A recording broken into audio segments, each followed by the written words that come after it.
So, at the Global Progressive Mobilization in Barcelona, Mariana Mazzucato and the Spanish Vice President of the government, Carlos Cuerpo, launched the Global Council for a Common Good Economy, backed by the Global Progress Foundation. The initiative challenges the prevailing economic authorities that have failed to deliver inclusive prosperity and instead advances a new framework centered on the common good. Grounded in injustice, equality, sustainability, and global solidarity, the Council aims to reshape how economies are designed, what they value, how they distribute outcomes, and who they serve, while providing practical guidance for policy institutions and multilateral reform. Vice President, what is one concrete shift governments should make to better align economic policy with social and environmental outcomes? Well, thank you. First, I'd like to thank Mariana for her drive and her push and for making these things possible. It's a great pleasure to work with her and to host this new council, which we hope will be able to lead economic discussions in such important times.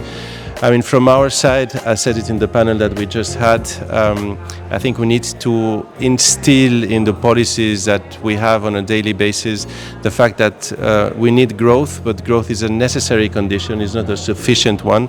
We need that growth to come with a purpose of also, of course, making our societies less unequal, making our societies more just, and bringing opportunities to our population. And that comes with industrialization, but industrialization, again, that has the state as a main vector in terms of providing opportunities, providing high value added in our communities.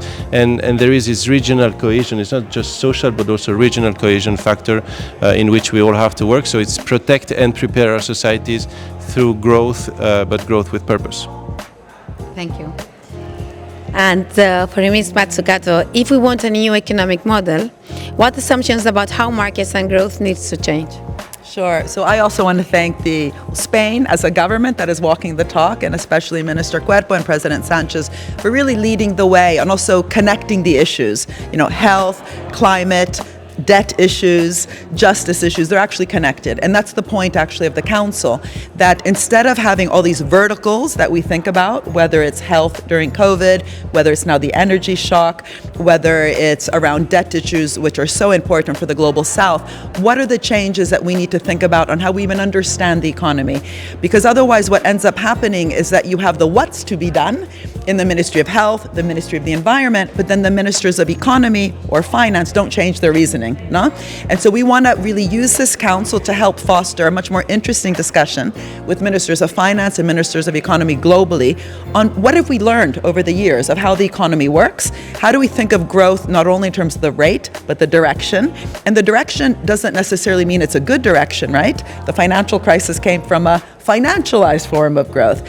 And so how do we also listen to people? I don't think we want a technocratic council. We want a council that actually uses the lived experience on the ground by people who really have been left behind, not just economically, but in terms of their voice. If we want better health policies, if we want good digital public infrastructure, we need to be working with people, not at them, and really listening. So the empathy capability for driving our economy to really be for people and planet. But the first thing the council really wants to do is also in these theoretical areas of what is value, how do we measure it, how do we think of pre-distribution, not just redistribution, to tackle inequalities at source. Thank you.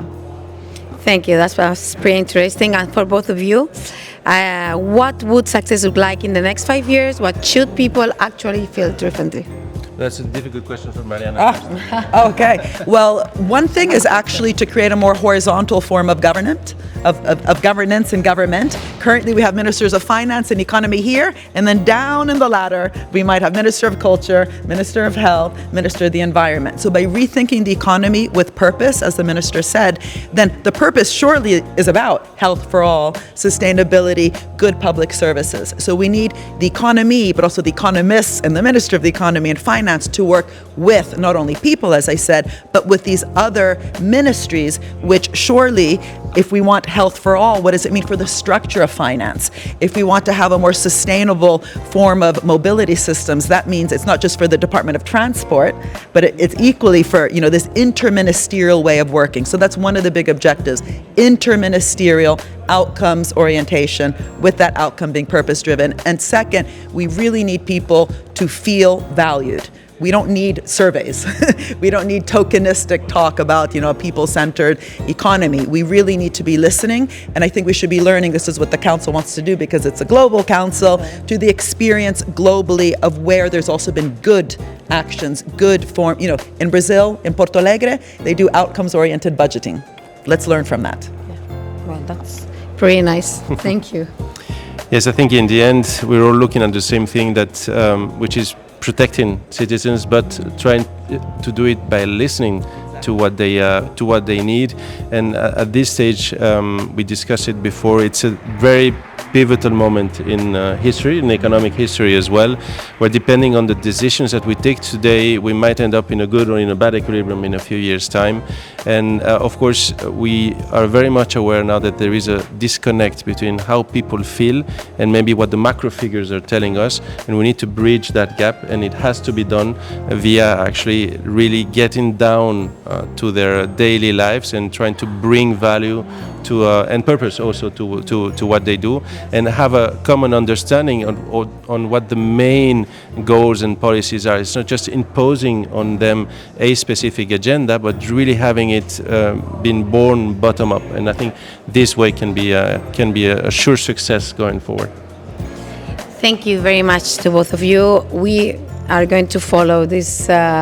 This council you have launched here in Global Progress Foundation in the Global Progressive Mobilization. It was really our pleasure, and we will meet you hopefully soon to follow up on all the achievements we're going to do from now on. Thank you very much to both of you. Thank you. Gracias.